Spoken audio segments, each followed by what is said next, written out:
la sección que quedó pendiente. Y el otro domingo ya comenzamos con los diferentes puntos que faltaron. Vayamos al libro de Gálatas. Vamos a ir a dos porciones. Gálatas capítulo 5.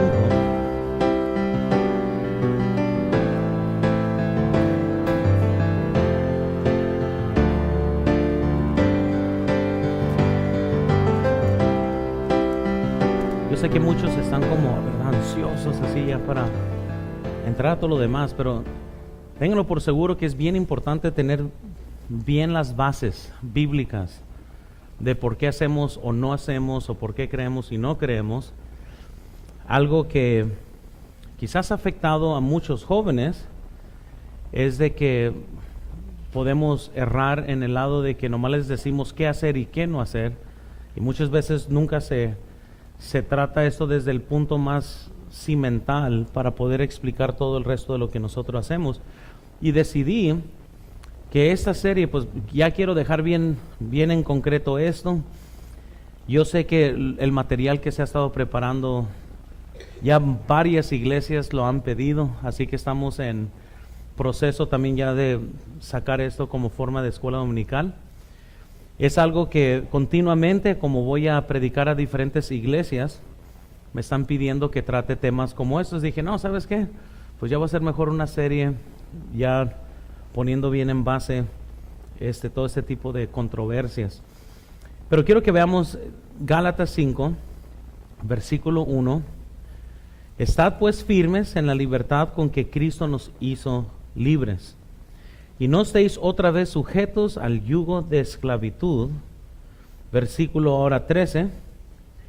Porque vosotros, hermanos, a libertad fuisteis llamados, solamente que no uséis la libertad como ocasión para la carne, sino servíos por amor los unos a los otros.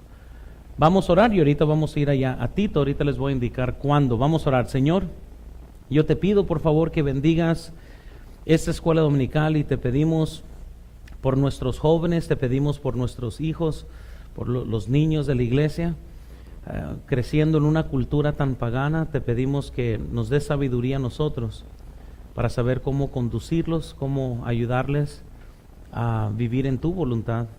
Y te pedimos, Señor, esto en el nombre de Cristo Jesús. Amén.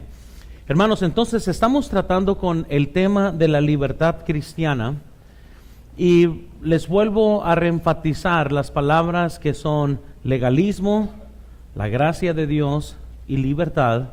Son palabras muy contendidas dentro de todas estas cuestiones de qué es lo que el cristiano debe hacer, qué es lo que el cristiano no debe de hacer, qué tanta libertad debe de exhibir un cristiano. Y nomás les voy a dar un poco de lo de la semana pasada para tener esto como cimiento. Vean aquí en la pantalla, existen falsos maestros que entrarán y a provocar lo opuesto a lo que es de Cristo, y estudiamos que Cristo quiere un pueblo santo. Eso es algo que vimos, y Dios lo quiere en el Viejo Testamento como también en el Nuevo Testamento. Vean aquí también en la pantalla, el diablo quiere un pueblo sucio, y como el diablo quiere un pueblo sucio, entonces él tiene que de una forma u otra tratar de seducir al pueblo para que se ensucie, para que siga, hermanos, el cristiano esclavizado a algo que Dios ya lo había librado. Entonces quiero que veamos también en la pantalla, Dios al librarnos del pecado, no tuvo la intención que fuéramos libres para vivir más sueltamente. La idea obviamente es que como Dios ya nos salvó, pues entonces el cristiano debe de hacer lo que le plazca para que sea feliz.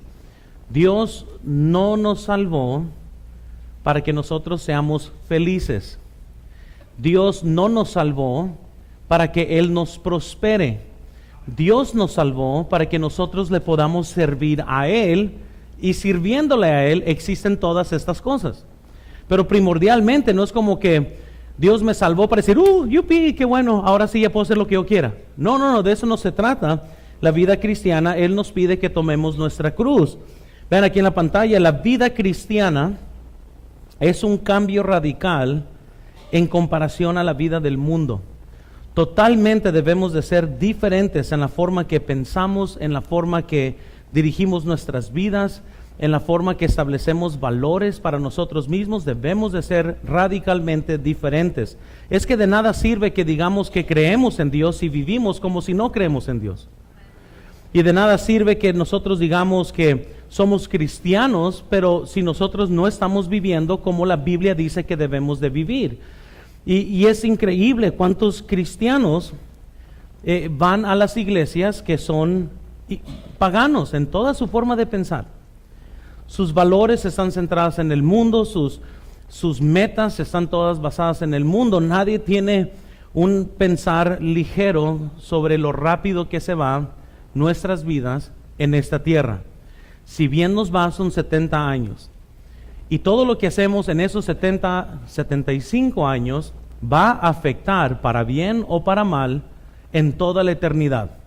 Y es curioso cómo vivimos para el hoy, para el urgente de hoy. Y pensamos que mientras que a nuestros hijos les vaya bien hoy, esa es nuestra meta. Y por eso muchos padres malamente conducen a sus hijos a que tengan una carrera, porque eso es lo máximo. Y son malos padres, son malos esposos y esposas. Y le están fallando a lo más importante de esa vida. Entonces, tenemos que recordar que el ser cristiano es ser totalmente diferentes en toda nuestra forma de pensar.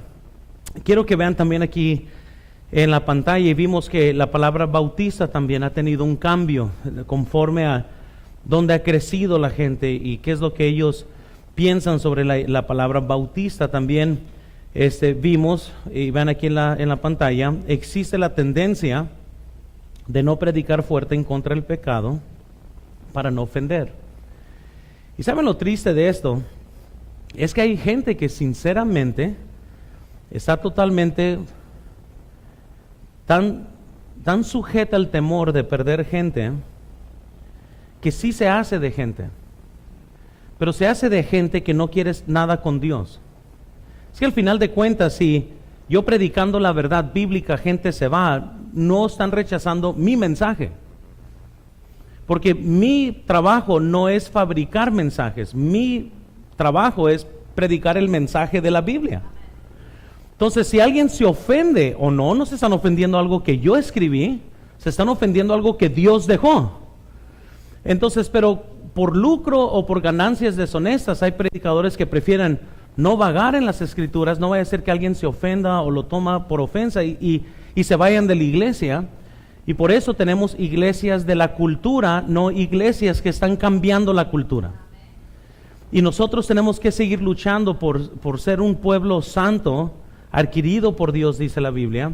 Somos un real sacerdocio ante Dios, y tenemos que seguir siempre luchando para honrar a aquel que nos ha salvado. Entonces, vean aquí, hermanos, en la pantalla, otra palabra que ha cambiado ha sido la palabra cristiano también. Toda persona que cree en Jesús dice que es cristiano. Pero tenemos que comprender que la palabra bíblica creer no es el creer que existe Dios. Dice la Biblia que aún los demonios creen eso y tiemblan. Hay muchas personas que creen en Jesús y se van a ir al infierno. El nomás reconocer que existe Jesús no es lo que salva el alma, porque aún los demonios creen y tiemblan. Es una fe personal en la obra del Señor Jesucristo, no en la religión, no en la iglesia, no en la denominación. Muchas veces tocando puertas alguien dice, sí, yo voy a una iglesia, y yo, ok, perfecto, qué bueno. ¿Y qué significa eso para tu vida eterna? Lamentablemente usted puede venir a esta iglesia todos los días y terminar en el infierno. La iglesia no salva, nuestros buenos sentimientos hacia la religión no salva. Hay mucha gente que así se siente, que mientras que se siente bien, cree que está bien. Pero por eso tenemos que definir lo que es un cristiano, y en sí la definición bíblica de cristiano es uno que se parece a Cristo. Y la verdad es que hay muy pocos de esos. Hay mucha gente que cree en Cristo, pero no se parece en nada a Cristo. Y les quiero decir que esa es la definición bíblica. Ahora, tenemos que hacer una distinción entre una persona salva y un cristiano entonces. El que es salvo es el que fue salvo por la sangre de Cristo, pero el cristiano es aquel que vive para Cristo y se parece como Cristo. Se nos olvida que se les llamó a los discípulos cristianos. ¿Pero por qué? Por lo que la gente veía en ellos. Oye, ¿sabes que tú pareces a Cristo? Tú eres un cristiano. Hoy en día ya se usa tan sueltamente, ya sean católicos, mormones, testigos de Jehová, todos dicen que son cristianos.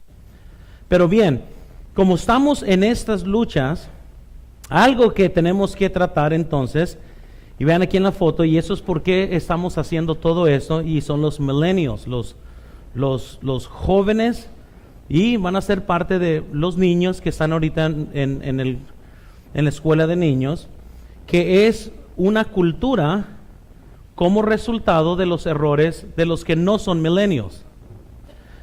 Les tengo que decir, por la mayor parte de ustedes criaron esa generación. Y si alguien no pone una U en su forma de ser padre, entonces las consecuencias van a ser catastróficas para las siguientes generaciones de creyentes. ¿Por qué? Porque hoy en día, si ustedes notan, toda la tecnología, por más que podamos dar un buen uso de la tecnología, está destruyendo familias. Madres adictas a Facebook. No pasan tiempo en sus casas, pero sí se la pasan todo el día en Facebook. Hay personas que, estaba leyendo, que no tienen una buena autoestima, al menos que ciertas personas le pongan like a algo que ponen. Son obsesiones emocionales, lo cual en lugar de darle a sus hijos una fe en Cristo, le están dando adicciones tecnológicas. Ya la mamá ya no cuida a los hijos, lo que hace es le pone una tableta para que se divierta el niño. Entonces cuando se hace un joven que ya no habla con sus padres, porque no se pueden sentar, muchos de ustedes no se pueden sentar en una mesa sin estar viendo un celular.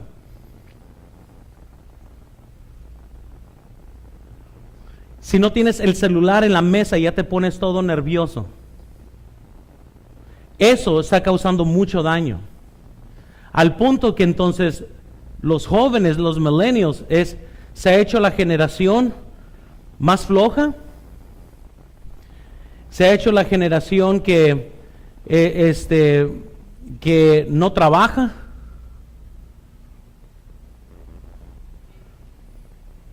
Porque todos fueron campeones de niños. A mí todavía me tocó, les digo un poco de eso. Recuerdo que por más malo que sea nuestro equipo de béisbol, ya iba entrando toda esa nueva filosofía de tratar de proteger el autoestima de los niños. ¿Y qué hicimos? Producimos una generación de jóvenes mimados. Ya nadie se está casando. Le tienen miedo a la vida.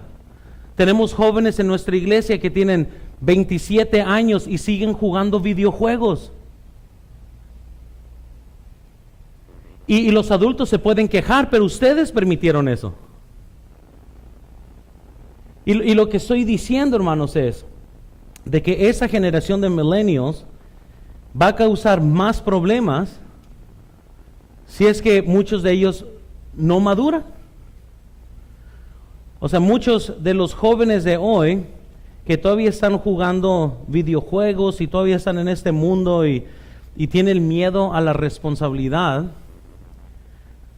se desmayan casi al pensar que en otros tiempos, para cuando ya tenían la edad de muchos jóvenes, ya los matrimonios tenían 3, 4 hijos. Yo me casé a los 21. Y para muchos jóvenes es, pero no era tan inmaduro como muchos millennials de hoy. Yo sí trabajaba, yo sí era, no le tenía miedo a la vida. Mucho menos al compromiso. Yo me hubiera casado a los 19 si supiera qué tan bueno es el matrimonio. Pero claro que mientras que están todos jugando Pac-Man, no va a inspirar mucho a que se casen. Muy bien, entonces los padres ven a los chamacos que no saben ni limpiar su cuarto y no sirven para nada. Pues no, hombre, ¿sabes lo que hacen los padres? No, tú todavía no te cases, no, hombre, olvídate. Pero los millennials, les estoy diciendo, es todo un mundo digital. Hay cosas buenas de los millennials, no por decir que está todo mal, pero esa sí va a ser la generación que más va a batallar. Vivimos en la generación, hermanos, más para decirle que en ciertos trabajos galardonean el llegar a tiempo. Fíjate hasta dónde ha llegado la cultura. Si haces tu trabajo de llegar a tiempo, te van a dar dinero. ¿Sabes lo que le tocó a mi hija? Si no llegas a tiempo, te corren. Amén. Y ya, es muy sencillo. Pero aún estamos galardoneando el simple deber. No más y no menos, el deber. Porque si es a las 8 que tienes, pues tienes que llegar a las 8. No 8:15, no 8:30, no 9, a las 8. Y buenos líderes llegarían a las 9:45 para estar ahí antes. Pero en la generación que estamos viviendo, los patrones tienen que dar bonos de dinero para motivar a la gente a hacer su trabajo. Entonces van a crear una generación que cuando alguien les dice a las 9, no es 9, es relativo, 9:30, 10. Y muchos de ellos van a decir, bueno, y si yo llego a las 9, ¿qué me vas a dar? Pues nada, es tu trabajo llegar a las 9. Amén. Una vez unos hermanos se ofendieron conmigo, pusieron una cita conmigo a las 3 de la tarde. Llegaron a las 3:20 y yo les cancelé la cita. No todo el tiempo hago eso, pero muchas veces no tengo tiempo para andar desperdiciando mi vida esperándote. Tiempo es vida. Y a mí sí me entrenaron de niño que el tiempo es vida. Si alguien dice a las 9, pues es a las 9. Si es a las 10, es a las 10. No les voy a dar un dulce por llegar a tiempo. Pero los millennials han cambiado todo el sistema donde esperan galardón sin necesariamente haber trabajado por eso. Por eso a nosotros, aunque éramos el peor equipo del mundo de béisbol, nos dieron a todos trofeos para que no nos sintáramos mal. Y el premio número 1 recibieron el mismo trofeo que nosotros recibimos.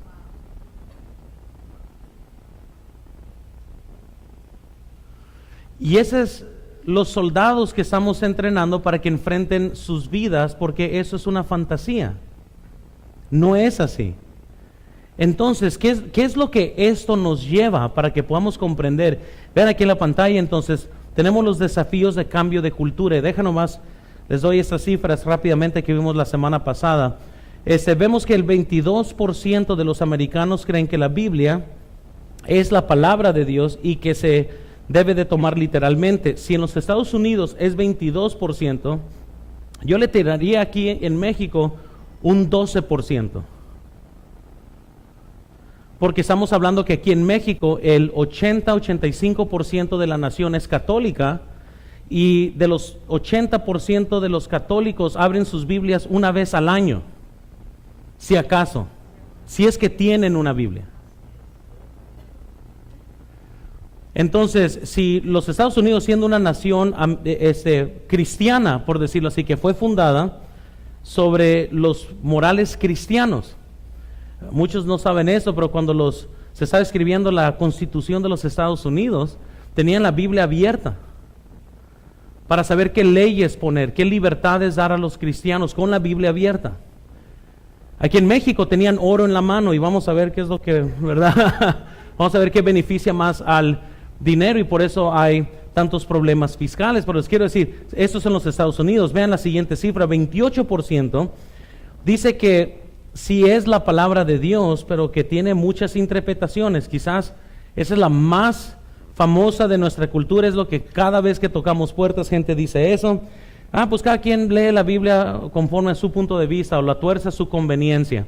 Siempre que alguien me dice eso, me dan ganas de reír, porque no puede ver algo tan lejos de la verdad, y regularmente lo dice gente que no conoce la Biblia. ¿Sí me explico? Nadie que ha estudiado la Biblia dice eso. Porque la Biblia no tiene no tiene interpretaciones. Es literal, es así como dice. Y Jesús lloró. Y alguien me puede decir, ¿y qué significa eso? Que Jesús lloró. Pero ¿cómo lo vas a...? Jesús lloró. No hay otra interpretación. Eso es lo que dice la Biblia. Nadie tuerce nada si gente lee la Biblia. Ahora, hay muchas sectas por ignorancia de las Escrituras, eso sí.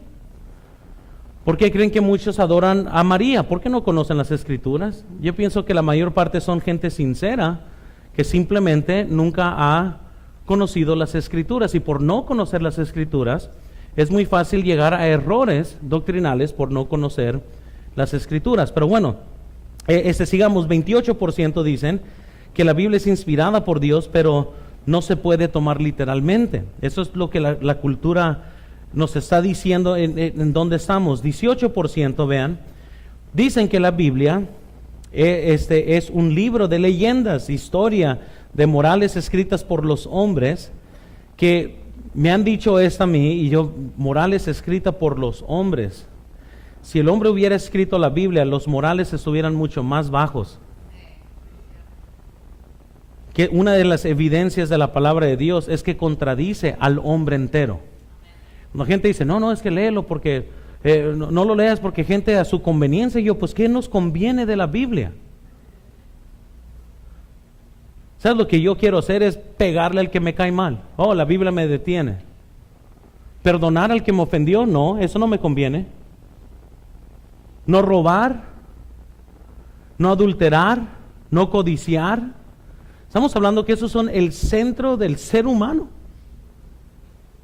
Ni la persona más ilustre pudiera nomás imaginarse, a ver, voy a escribir un libro que me contradiga a mí por completo. Casi, y van aquí el 38% de la población califica como post-cristianos, es decir, no conocen nada del cristianismo, no tienen ningún concepto del cristianismo. Vean, en 1960, el 72% de los adultos entre 18 y más grandes estaban casados. Hoy está en un 52%, y eso es conforme otra vez a los Estados Unidos. Quisiera decir, a lo mejor aquí, ese no es 52, eso quizás estaría en un 38% o 40%. De acuerdo al INEGI, aquí sí se están casando ya mucho más tarde. Y al principio, las mujeres están bien con esto, pero la mujer comienza a entrar en una crisis y para los 27 años ya no está casada, y el hombre apenas está tratando de agarrar vuelo en su vida. Entonces, y eso es la cultura en la que vivimos. Ahora, ¿qué es otra parte de la cultura? La mayor parte de los parejas que entran a esta iglesia están viviendo juntos y no están casados. Eso antes era muy raro y es lo más común hoy. ¿Por qué? Porque tienen miedo al compromiso. Y esa misma gente quiere criar a hijos morales. Entonces, el problema de nuestra cultura, hermanos, llega bien profundo a todo lo que se están haciendo. Entonces, vean aquí en la pantalla, hay desafíos entonces en la iglesia. Todos tenemos estos desafíos ahora que estamos tratando de alcanzar una cultura que quiere vivir cómoda, que no quiere reglas, no quieren matrimonio, nomás quieren vivir juntos. El hombre está descontrolado. A mí estaba en una cita de consejería de personas que no vienen a la iglesia pero querían venir, y yo recuerdo, nunca se me va a olvidar esto, el hombre, al justificar las acusaciones de su esposa de que él era inmoral, me dijo, mira, me dice, yo no soy como los demás, mis amigos, dice, tienen 5 o 6 mujeres, yo nomás tengo 2. Y yo estaba en mi escritorio viéndolo como diciendo, o sea, que ¿en qué mundo estamos donde alguien va a hablar de eso tan sueltamente? Y casi estaba insinuando él que ella debería estar agradecida que no era como sus amigos. Y luego, peor tantito, no estaban ni casados, ya luego me di cuenta. Entonces, les digo, hay desafíos que ahorita tenemos que tratar como iglesia. Hay un peligro entonces de nomás hacer cambios rápidos, porque nosotros no debemos de estar así. Estaba predicando en una iglesia, una conferencia de matrimonios, y comencé a tirar, hermanos, contra la fornicación y los que no estaban casados. Después de esa conferencia, dos parejas se casaron porque estaban viviendo en unión libre. Yo todavía le dije al pastor, le dije yo, ¿por qué permites a ellos que vengan a una conferencia de matrimonios? No, pues es que me siento mal. Y párate firme, le estoy diciendo. No tengas miedo a pararte firme en lo que la Biblia se para firme. Fui a otro lugar y prediqué sobre lo mismo. Y luego hubieron otro matrimonio en esa iglesia, por lo que prediqué, porque estaban también ahí. Miren, no debemos de tener miedo a enfrentar esta cultura. Tenemos que enfrentar la cultura con las escrituras. Y Dios se encarga del resto. En esta siguiente iglesia donde se casó una pareja, el pastor me había dicho a mí, no, yo nunca pensé que ellos iban a casar. Y yo, ¿por qué no? Ya sé, porque los tienes cómodos. Por eso. Llegué yo y comencé a descender infierno, hermano, sobre eso. Yo ni sabía, yo no conocía la iglesia.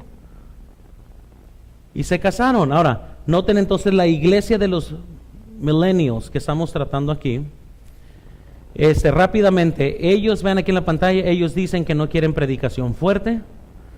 Segundo, vemos que ellos quieren nomás enseñanzas.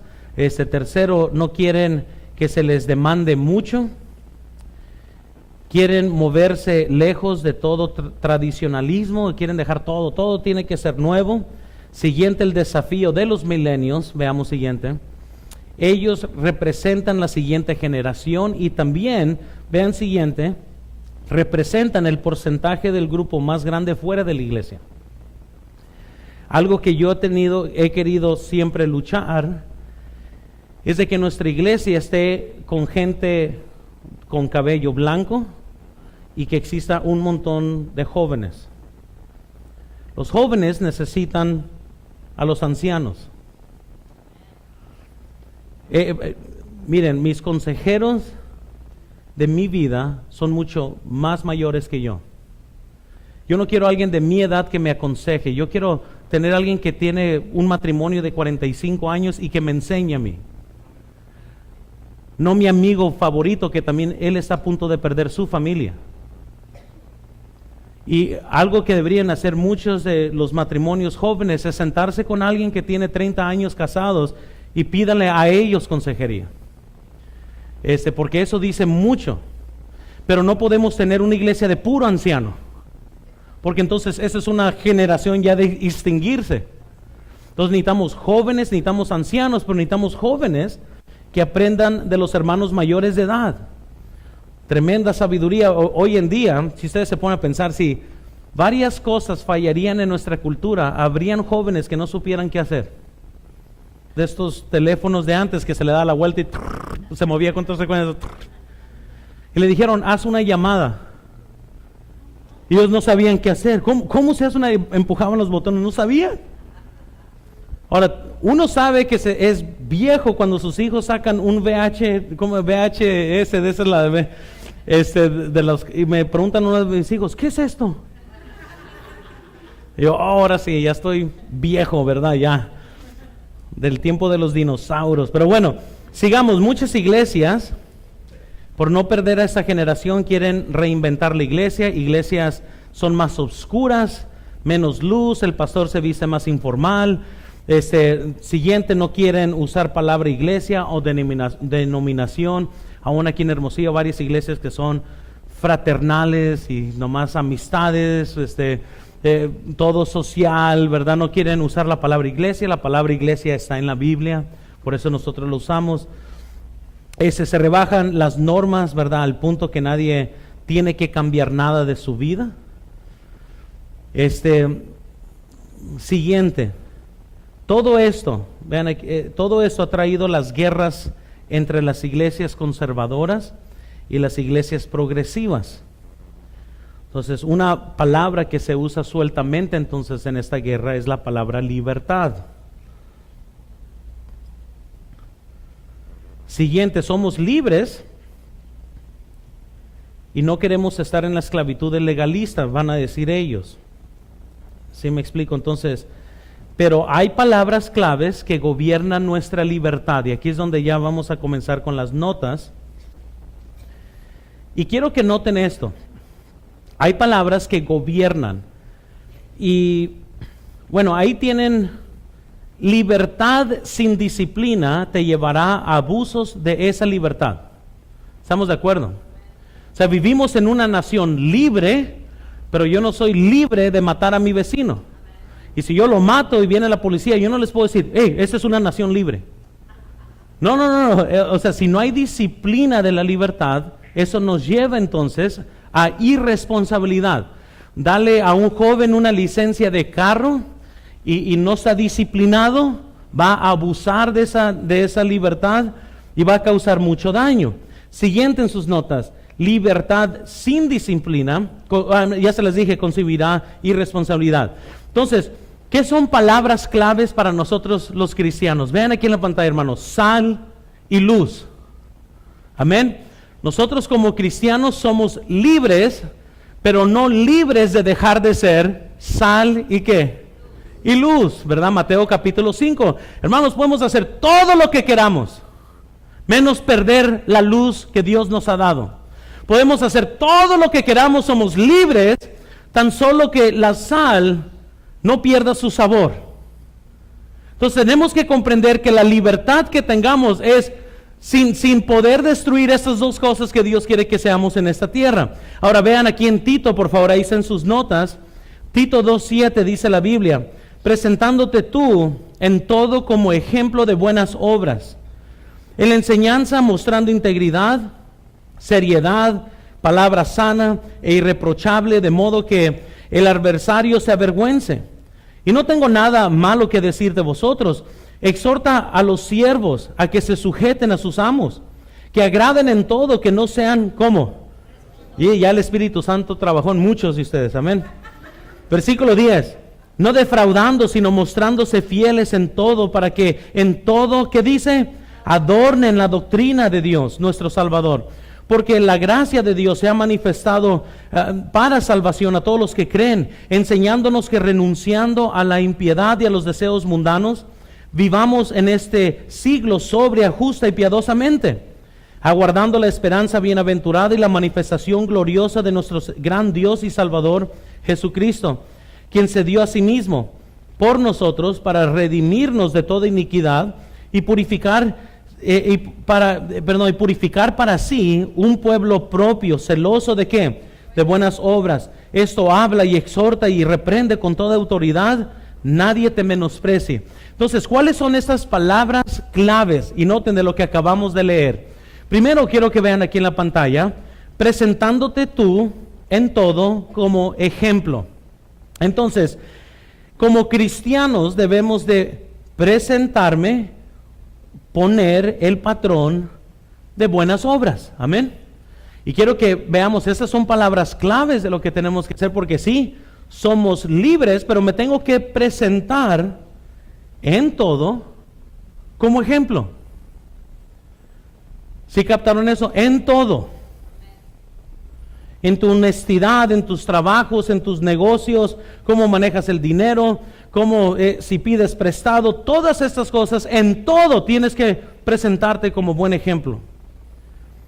La siguiente palabra clave es en la enseñanza, mostrando integridad. Algo tiene que ser visible en mí como cristiano, porque debo de mostrar integridad. Se muestra la integridad en sí, es una característica interna, pero se debe de demostrar la integridad. Versículo 10 nos dice siguiente, vean, todo dice: en todo adornen la doctrina de Dios nuestro Salvador. Cuando adornamos algo, lo hacemos poniéndolo algo encima. Y la Biblia nos está diciendo que nosotros los cristianos debemos de adornar la doctrina. Debemos que la doctrina luzca bien.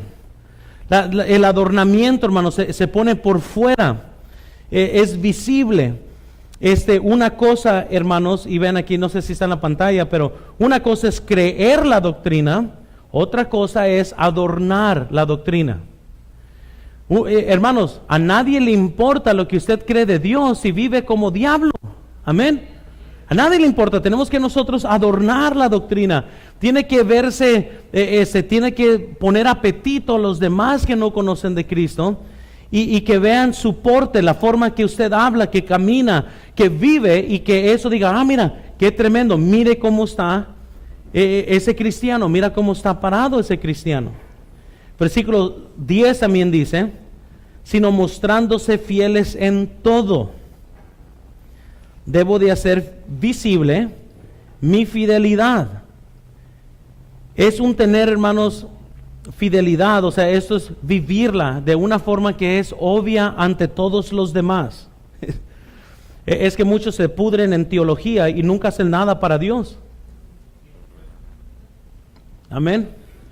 Conozco gente que conoce bastante de Biblia, el problema grande es su vida. Entonces, unas personas, hermanos, tienen que vivir de tal forma que la fidelidad de ellos sea visible. Vean aquí en la pantalla, pero es bíblico hacer visible lo que Dios está haciendo en tu corazón.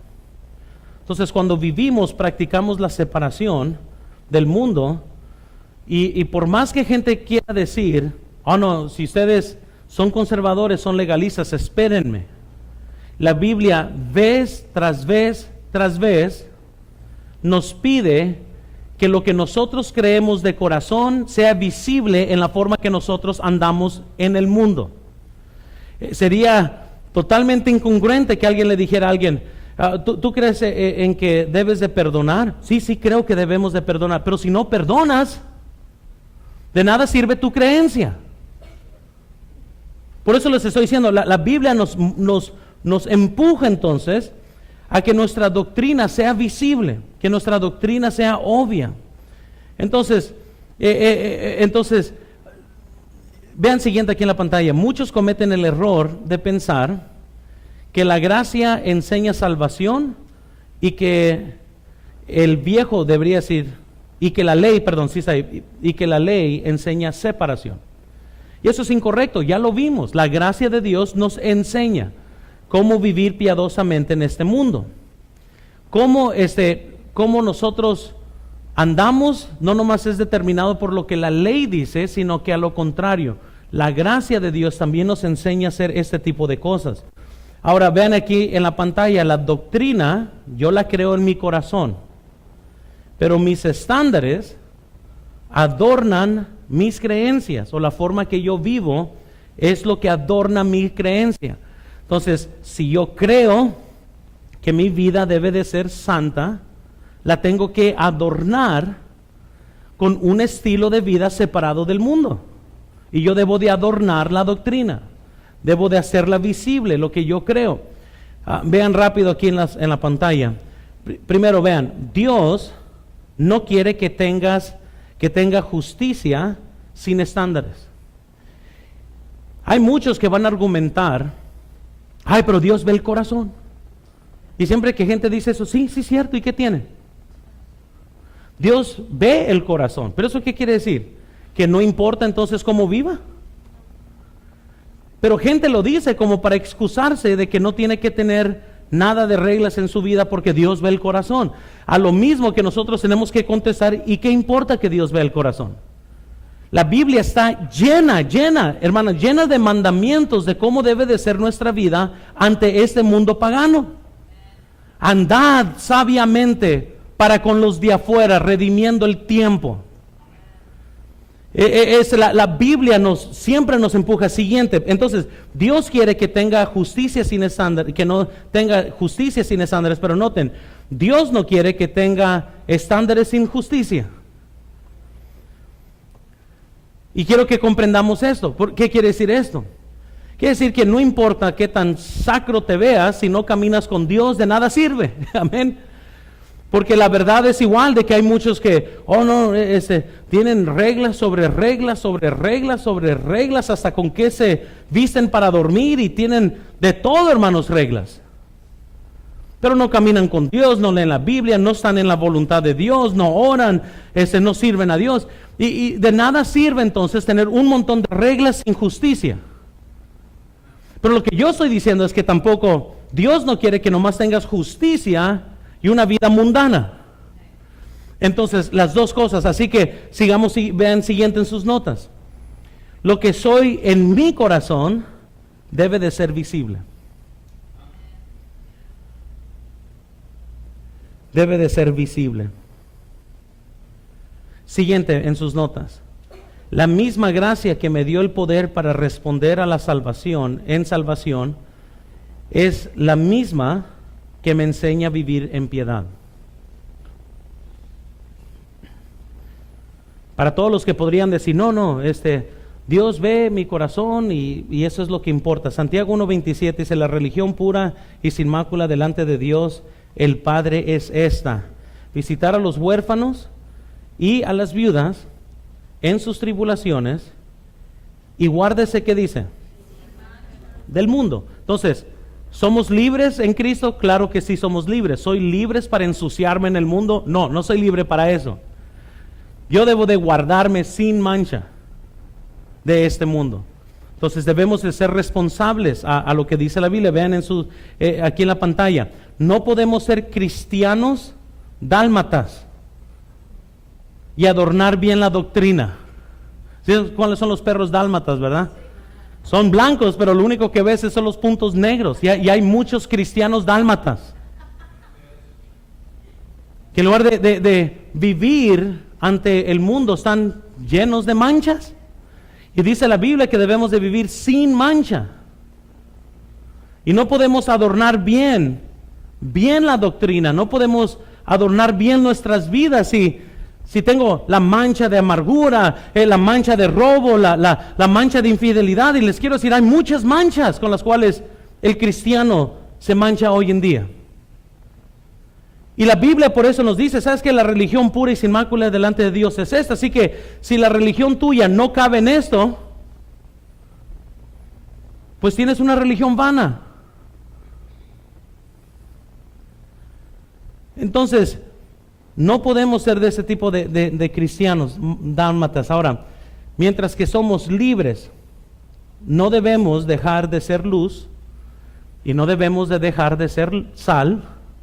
Somos libres, pero hay palabras bíblicas que gobiernan nuestro comportamiento, que nos anclan, que nos detienen. Entonces, ahora sí vamos a entrar a las notas. Amén. Porque esto ahorita ha sido introducción. Número 1. Somos libres. ¿Qué significa ser libres entonces? Primero, somos libres de la esclavitud del pecado. Cuando la Biblia dice que a libertad fuimos llamados, o que nosotros somos libres, es que Dios nos libró de la esclavitud del pecado. Juan 8:31, sí está en sus notas, ¿verdad? Dijo entonces Jesús a los judíos que habían creído en Él: si vosotros permaneceréis en mi palabra, seréis verdaderamente mis discípulos, y conoceréis la verdad, y la verdad os hará ¿qué? Libres. Le respondieron: linaje de Abraham somos y jamás hemos sido esclavos de nadie. ¿Cómo dices tú, seréis libres? Jesús le respondió: de cierto os digo que todo aquel que hace pecado, esclavo es del pecado. Y el esclavo no queda en casa para siempre, el Hijo sí queda para siempre. Así que, si el Hijo os libertare, seréis verdaderamente ¿qué? Y otra vez, ¿de qué está hablando Jesús? Del pecado, del poder del pecado, no para meternos al pecado, sino del pecado. Romanos 6:23, porque la paga del pecado es muerte, mas la dádiva de Dios es vida eterna. Jesús pagó mi esclavitud del pecado en la cruz. Ahora, ¿qué quiere decir eso? Noten primero, esto quiere decir que Jesús pagó la deuda en la cruz. La deuda del pecado lo pagó en la cruz. Colosenses 2:14, anulando el acta de los decretos que había contra nosotros, que no era contraria, quitándola de en medio y clavándola ¿en dónde? En la cruz. Él pagó nuestra deuda. Segundo, Él quitó la naturaleza del pecado que está esclavizada al pecado. Al ser salvos, hermanos, aunque no lo crean, Dios nos hizo libres, porque todos los que dependen de las obras de la ley están bajo ¿qué? Maldición.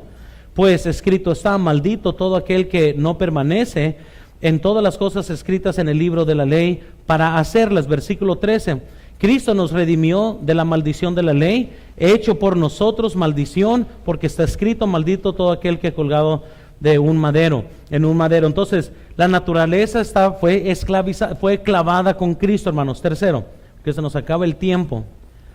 Y esto es algo bien importante. Fuimos librados de la esclavitud del pecado para ser esclavos de Jesús.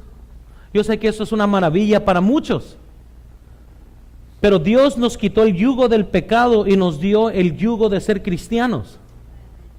Él nos quitó el ser esclavos del pecado porque Él quiere que seamos esclavos de Él, que le sirvamos a Él. Vean lo que dice la Biblia en Romanos 6:18. Y libertados del pecado, vinisteis a ser siervos. La palabra siervo significa esclavo. Vinisteis a ser esclavos ¿de qué? Pero ¿qué sucede cuando alguien no es esclavo de la justicia? Fue libre del pecado, pero nunca se hizo esclavo de la justicia. Eso es lo que sucede cuando cristianos nunca maduran, nunca en realidad son libres. La Biblia dice: es como los ciegos guiando a los ciegos. No hay cambio, no hay libertad. Romanos 8:2 dice: porque la ley del Espíritu de vida en Cristo Jesús me ha librado de la ley del pecado y de la muerte. Romanos 6:14: porque el pecado no se enseñoreará de vosotros, pues no estáis bajo la ley, sino bajo la gracia. Entonces nosotros somos libres, no tenemos que vivir bajo el dominio del pecado. Y si usted vive bajo el dominio del pecado, es porque quiere, no porque no puede librarse. ¿A quién alimentas más en tu vida? Es el que va a ganar. No sé si fue Lester Roloff el que hizo: mira, la vida de un cristiano es como poner a dos perros. Tienes el espíritu y tienes la carne. ¿Y a qué perro alimentas más? Al momento de ponerlos en pleito, el mejor alimentado va a ganar. Amén. Y así es nuestra vida cristiana. Si nunca lees la Biblia, nunca oras, nunca eres fiel a Dios, nunca sirves a Dios, hermanos, te estás perdiendo la batalla. La estás perdiendo. Si no es así, hermanas, chequen el celular de su esposo. Verán toda la pornografía y todo lo que están viendo. Hermano, ¿no lo cree? Vea cuánto tiempo pasa su esposa metida en su celular o en las computadoras o en chismes o algo así. Cuando una persona no está bien, ¿a quién alimentas más gana en tu vida? Y por eso dice la Biblia que somos libres.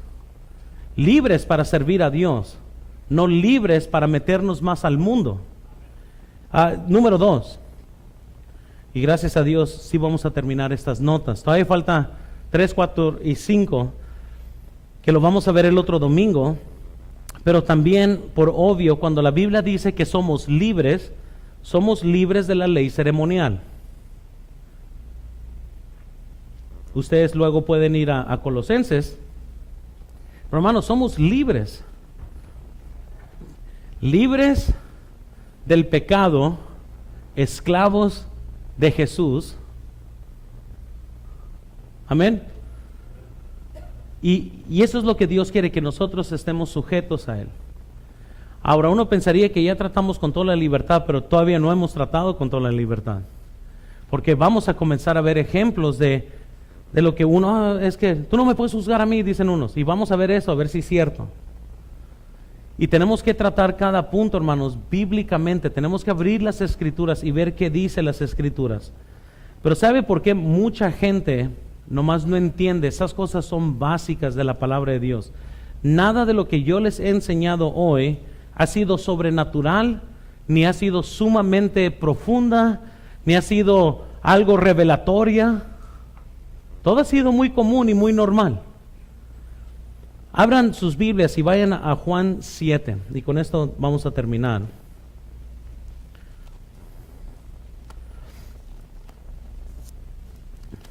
Les voy a decir por qué muchas veces es muy difícil poder comprender estos temas en su contexto.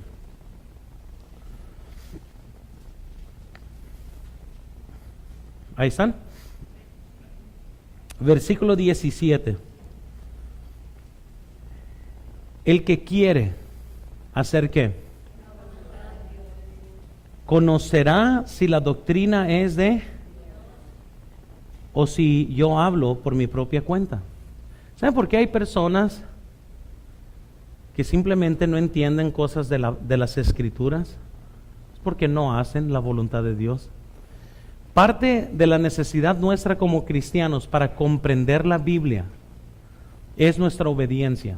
Es que otra vez noten, teología sin vida práctica, una persona se hace obesa espiritualmente hablando. Amén. Y va a tener cierto conocimiento, pero de las cosas más básicas de la vida se le van. Hay alguien aquí tratando de figurar, ¿verdad?, la doctrina de la Trinidad y la conoce bien, pero nunca va y gana almas. Entonces, ¿qué sucede con eso? Nada. La doctrina es en vano. No hay poder en conocer sin vivir. Amén. Hay personas aquí que van a estar indagando, ¿verdad?, las cosas del calvinismo, todo este tipo de cosas aquí, pero no diezman. Y lo que dice Jesús es, mira, el que quiere hacer la voluntad de Dios, Él es el que va a conocer. Él es el que va a conocer si la doctrina es de Dios. Por eso nunca se ha rascado la cabeza y ha pensado, ¿por qué hay gente que cae en toda clase de error? O sea, 1 hora de escuchar a los redimidos. Yo me sorprendo que tiene 20 ahí siguiéndolo. Porque hay cosas tan obvias. Pero la persona que no quiere hacer la voluntad de Dios ya cae preso a cualquier creencia. Ahora sí, a cualquier creencia que le conviene. No tanto una creencia bíblica. Entonces estamos hablando de nuestra libertad en Cristo. La próxima semana vamos la otra semana va a estar el pastor Walker aquí con nosotros y vamos a estar estudiando todos de la familia. Sea fiel a la escuela dominical, el pastor Walker, todos los servicios van a estar dedicados a la familia, pero en 2 semanas de hoy vamos a continuar con el punto número 3, 4 y 5 porque hay bastante. Y luego me queda otro mensaje más, otra enseñanza más. Y luego, ahora sí ya, vamos a comenzar con tatuajes y todo ese tipo de cosas que tenemos que tratar, cuál es nuestra postura. Pero yo pienso que para todos los que han estado viendo en YouTube, para todos los que han estado aquí, los principios bíblicos son muy básicos, son muy sencillos. La Biblia habla por sí sola. Entonces, al final de cuentas, o queremos una iglesia de la cultura, o queremos que nuestra iglesia impacte la cultura. Es lo que básicamente, al final de cuentas, eso es lo que significa. Entonces, si nosotros queremos ser una iglesia de la cultura, pues voy a llegar en shorts, en huarachis y tratar todo eso como si fuera nomás una caminada en el parque. Amén. Pero si queremos impactar verdaderamente nuestra cultura, tenemos que mostrar que estamos en serio. Y así como nadie tomaría, ¿verdad?, a un presidente que ande en chores y huarachis en sus asuntos de negocio, pues yo pienso que tampoco sería rebajar la dignidad cristiana que nosotros andemos también así, tratando de representar a nuestro Dios. Porque al final de cuentas nos vamos a dar cuenta que usted y yo, la Biblia dice, somos embajadores de Jesucristo. Y nosotros representamos no un reino de este mundo, representamos un reino que nadie ha visto todavía. Y lo que la gente cree de ese reino venidero tiene mucho que ver con lo que la gente ve en ti. Y muchas veces la gente sí tiene razón cuando dice, yo no voy a la iglesia, es que hay muchos hipócritas. Y sí es cierto, lamentablemente hay muchos hipócritas. Pero también hay campo para uno más. Amén. Y regularmente la gente que dice eso son hipócritas también. Así que, amén. Así que todos bienvenidos.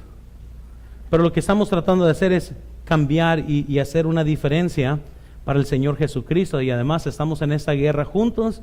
Vamos a hacer una tremenda diferencia siguiendo al Señor Jesús y que Él reciba toda gloria y toda honra. Vamos a orar, nos vamos a preparar para el servicio. Señor, te damos gracias. Te pido que bendigas el servicio que va a comenzar en unos minutos.